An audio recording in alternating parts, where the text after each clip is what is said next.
ભજનમાં તમે બેઠા હોય ને ભજનમાં તો તમારે ચાની જરૂર ન પડે, બંગાવવું ન આવે, ઘડિયાળમાં ન જવું પડે. જો ચા ભજનમાં બેઠા હોય. એક બેન છે ને બાજુના ગામમાં સપ્તાહ બેઠી હતી. તેના ઘરવાળાને કીધું કે સપ્તાહ સાંભળવા જવું, કે જાન ભાઈ જઈને પછી સાંજે આવીને એના ઘરવાળાએ કીધું કે સપ્તાહ સાંભળવા જઈ હતી. તો કે હા. કે શું બાપુ વાંચતા હતા? ઈ કે માણા માણા માણા માણા. ઈ કે પણ બાપુ શું વાંચતા હતી? તો કે ઈ કે પણ જેટલું બધું રાંધેલું, જેટલા માણા ખાતા હતા. ઈ કે પણ બાપુ શું વાંચતા હતા? ઈ તો કે ઈ કે કેટલા માંડવા ને કેટલા ટીવી ને કેટલા પડદા. ઈ કે પણ બાપુ શું વાંચતા હતા? ઈ તો કે ઈ કે એટલા બધા માણા થોડું સંભળાય. નકરી બહાર બહાર જ રખડી, માલપા જઈ જ નહીં, શું સાંભળે? એમ બાપુ કઈક આપણે બેહવું પડે. આપણામાં કોઈ જાથી બેહે. ભજનમાં બેઠા હોય તો ભજન નથી. ઘણા કહેતા ગંગાજીમાં નાઈ લઈશું એટલે કે પાપ બળી જાય છે. ગંગાને કાંઠે રહેતા હોય, રોજ ની ધૂપકા દેતા હોય, એમ પાપ બળી જાય. આ તો બધી મન મનાવવાની વાતો છે રામ. મને આ જાત્રામ જાય ને કે ગંગાજળ લાવ્યા ને આમ લાવ્યા ને ગંગામાં ડૂબક્યું મારીને. તો મને એમ થાય કે ઈવડાઈ રહેતા છે, ઈવડાઈ તો રોજ ગંગાના જળમાં રસોઈ બનાવીને ખાતા છે. પણ તમે જુઓ તો મારા દીકરા આપણા ખિસ્સા કાંતરે એવા છે બધા. આપણે એમ થાય ગંગાની અસર આમને જેમ નથી થતી કઈ. આ બધી મન મનાવવાની વાતો છે. હું તો જો કે બધો ઘરનો ડાયરો છે. મારી તો ભલામણ એક જ હોય કે મા બાપને હચવજો, સાધુ સંતના ચરણે જાઓ, ભાઈઓ કુટુંબમાં મેળ રાખો, ખોટા વ્યસન હોય તો વ્યસન છોડી દો. બસ આ જીવનની મજા છે. બાકી મરી જવાનું છે, વાત પાકી છે. મા બાપના બાપુ કાળજા ઠારો ને એટલે જિંદગીમાં ગાડું કોઈ દી અટકે નહીં, એ ગેરંટી. 40 લાખની ગાડીઓ લઈને નીકળે, વાયલી સીટમાં જુઓ કૂતરો બેઠો હોય, લબરક લબરક કરતો હોય. આમાં માને બાપાને બેહાર્યા હોય તો. પણ આ પૂછતું જ નથી. તમને ન ખબર પડે એમ જ કે અત્યારની પર એટલે નહોતી ખબર એટલે 100 વીઘા રાખી હતી. તું 10 વીઘાના ઉલાળિયા મીડ્યો કરવા. કાંઈ બાપુ એમાં વળે નહીં. ધરાવીને ધાનનો નીપજે, કુડવીને માડું નો હોય, જેળ જકરા નીપજે જેની જનેતા હોચલ. બાપુ હારી મા વગર કોઈ દી હારા સંતાન થઈ ન શકે. એટલા માટે હું આ બહેનો દીકરીઓને ખાસ કહું, ગમે ત્યાં મને સીતારામ ન કરવો ન કરે. આપણે કઈ એવી જરૂર નથી ને આપણે ત્યાં કઈ પ્રોગ્રામથી આપણા રોટલા હાલે એવું કાંઈ નથી. ન કરાવે તો આપણને કઈ ફેર નથી પડતું. સત્ય બાપુ સંતોના ચરણે ગયા પછી સત્ય બોલવું પડે. દારૂ ન પીવાય એટલે ન પીવાય. પીવો ક્યાં મારા બાપના પૈસા છે? ન પીવાય. અને પીધા પછી જેટલી બરબાદી છે એ તમને ન ખબર હોય. હાલો મારી હારે હું તમને બધે કાઢું કેટલી બરબાદી છે. એટલા માટે આ બહેનો દીકરીઓને એટલા માટે કહું, ઉદરમાં સંતાનનો વિકાસ થતો હોય અને જન્મ થયા પહેલા બાપુ 5-5 પાના રામાયણ કે ગીતાના વાંચો. જો આપને ટેકો દેવું સંતાન ન થાય તો આપણે ભજન ગાવાનું બંધ કરી દઈએ ભલામણા. ઈ સંતોની તાકાત છે, ઈ આપણા શાસ્ત્રની તાકાત છે. તમે જોવો તો નકરું છે ને તે બજારમાં જોવો ને કરોડપતિના દીકરા હોય ખાતા હોય એટલે પાટિયું માથે બેઠા બેઠા રોડ માથે પીઝા ખાવા ગયા હતા, પાણીપુરીઓ ખાવા જાય. મરો ખાઓ, શું પરજા થાય ભલામણા? હોય પડેલી ગળેલી પરજા, પણ 40 વર્ષની ઉભા વાડા જેવી રખડ દે. કોઈ દીકરીએ દેતું નથી. શું સંસ્કારનો સાંટોય નથી મારી પાસે. શું દીકરીઓ દે આમ? સારી માં વગર બાપુ માં જો સંસ્કાર આપે તો જ પતે એવું છે, બાકી પતે એવું નથી. જ્યાં ધર્મ ધ્રુજો કોઈ પુરુષ નથી આંબી ગયા બાપુ. આ દેશની દીકરીઓએ આબરૂ રાખી છે. તમે કહો તો હવાર સુધી દાખલા આપું. છત્રપતિ શિવાજી મહારાજ જીજાબાઈના ઉદરમાં હતો ને, એને ખબર નહોતી મારા ઉદરમાં દીકરો છે. પણ એને ખબર હતી દીકરો હોય દીકરી હોય, પણ મારું સંતાન આપને ટેકો દે એવું થાય. માય કાંગલું મારું સંતાન થાય જ નહીં બાપુ. આવી ખુમારી માને હોવી જોઈએ. મહાજ બાપુ તમે જુઓ તો વહુ હારો ભેગા પાણી પૂર્યું વાટતા હોય ત્યાં પરજા જેવી થાય. કાંઈ એમાં વળે એવું નથી. એમ કહેવાનું અમુક ને કપાતર છે ને તે ઈવડે કે આવા છોકરા ભગવાને આપ્યા નો તો સારું હતું. નથી ઈવડે કે ભગવાન એકાદો આપે સારું. બધા રોવે જ છે. આપણે એમ થાય કે આમાં કરવું શું? પૈસા નથી ને ઈવડે ઈ ઉજાગરા એમ કરે છે કે અમારે પૈસા કેદી થાય છે. ઈવડે એમ ઉજાગરા કરે છે. ઈવડે એમ ઉજાગરા કરે છે. આ કોઈ ચોરી ન જાય સારું. બધા આપણે એમ ખરા મથે જ છે.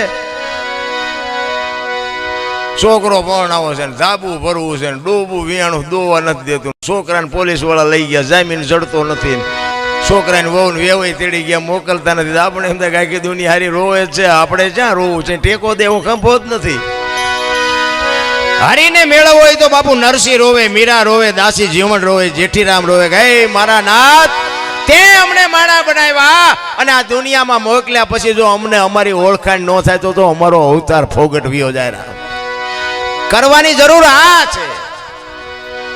બાકી તો આ જેટલું દેખાય છે ને ભાઈ, આ બધું આપણે ઊભું કર્યું છે. આ ભગવાને કાંઈ કર્યું નથી.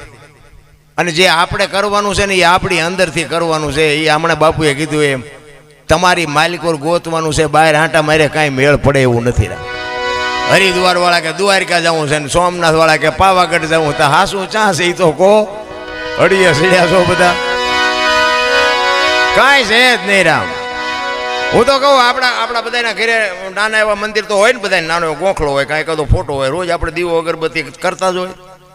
તો હું તમને એમ કહું, ક્યારેક તમારે ક્યાંક પ્રસંગમાં જવાનું હોય અને આખું ઘરને જવાનું હોય તો ઘરને તાળું મારો કું કાઢું રાખો. બધા તાળા ઠપકારે, હું હોત ઠપકારું. તો હું એમ કહું છું કે આ 360 ત્યાં દીવાન અગરબત્તી કરી 2 દીવડે ધ્યાન ન રાખે. સોખા ઘીના દીવા એને કરી અને જો એ ધ્યાન ન રાખે તો છોકરાને ન ખવડાવે, છોકરા લોટકા ન થાય. પણ વસવા જ નથી રામ, ભરોસો જ નથી. એક ભોળાનાથની બાપુ શિવલિંગની તમે હું સ્થાપના કરી તો શિવલિંગ માથે બાપુ આખી દુનિયા ફૂલ ચડાવે, જળ ચડાવે, દૂધ ચડાવે, બીલી ચડાવે. કોઈ 135 વાળો માવો ચડાવે? હે દારૂની કોથળી ચડાવે કે ઇંગ્લિશની બાટલી ચડાવી છે, ફોરસ્ક્વેરની સિગરેટ ચડાવી છે? કોઈ કે? અરે તમારું મારું બનાવેલું શિવલિંગને તમે મેં જે બિહાર્યું છે, તમે મેં જેની પ્રતિષ્ઠા કરી છે, એને તમારી મૂકવાની જિગર નથી હાલતી. જો ધ્યાન આપજો, એની ઉપર તમને એમ થાય છે કે આમાં ઈશ્વર છે. આ જીવતું જાગતું બાપુ શિવલિંગ મારા નાથે આપ્યું છે, એની માથે શેનો અભિષેક કરો છો એ તો કોક દીક જો. પછી ગયા 35 વર્ષના હતા, વયા ગયા, વયા જાય ને. આ 2 તલાવડા પી ગયા છે, નો વયા જાય. અરે ભલા માણા કેવો સમય આવ્યો. મને તો એમ થાય કે ભલા માણા જીવે એવું જ હવે આવ્યું. શું ઘટે? વાહન, મકાન, રૂપિયા, લોટા હવામાં ઉડે, હિલોળા કરે એવું છે ભલા માણા. હવે આમાં જીવતા ન આવડે તો ધક્કો થયો એવું નથી લાગતું?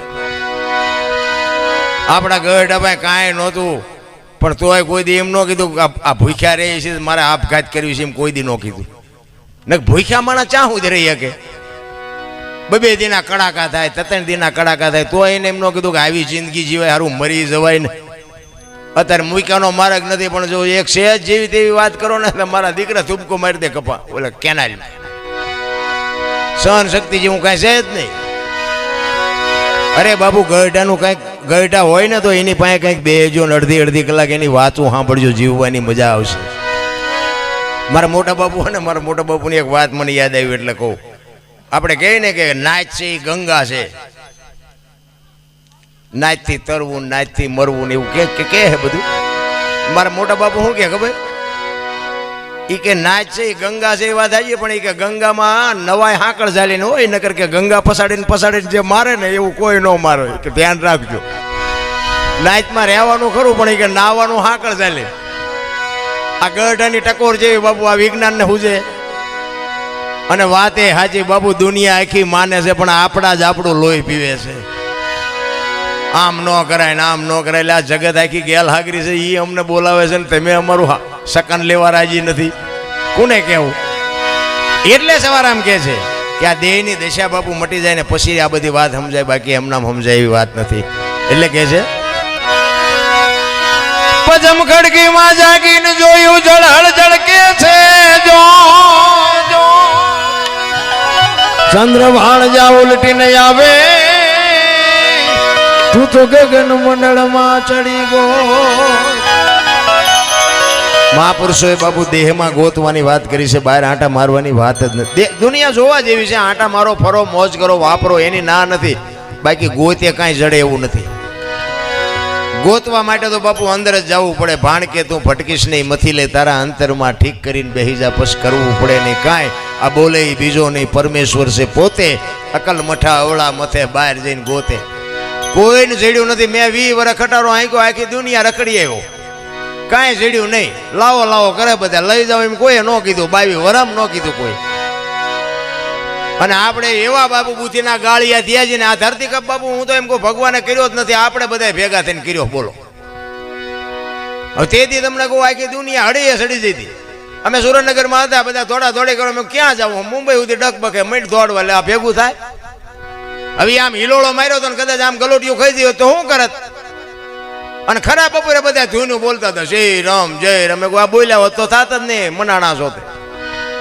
તેથી એમ થતું હતું કે આખી જગત સુધરી જાય. અત્યારે નવા કોટા ફૂટ્યા એવું નથી લાગતું. 15 વર્ષના સંબંધ બગડી ગયેલા, પણ આમ ધરતી આમ કે આમ આંસકો માર્યો ને એક તો પેલા રાંધીને ખાવા મીડ્યા. આપણે એમ ખરા સમાધાન કોણ કરી ગયું આમનું.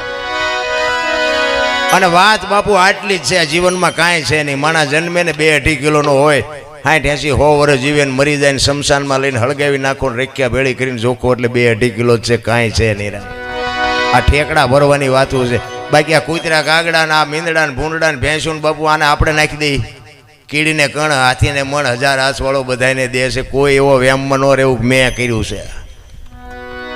અને આપણે જો હાલતું હોય ને આ મેં કર્યું બધા કરતા મને તો ઘણા અમુક કહેતા હોય કે આ આપણે કર્યું, આ આપણે કર્યું. તો પછી ઘર જેવું હોય તો હું તેને કહું કે જા તાર લેતું જજે ને બીજા વાપરશે. ત્યાં કર્યું છે લઈ જઈએ, કઈ છે જ નહીં ભલા મને.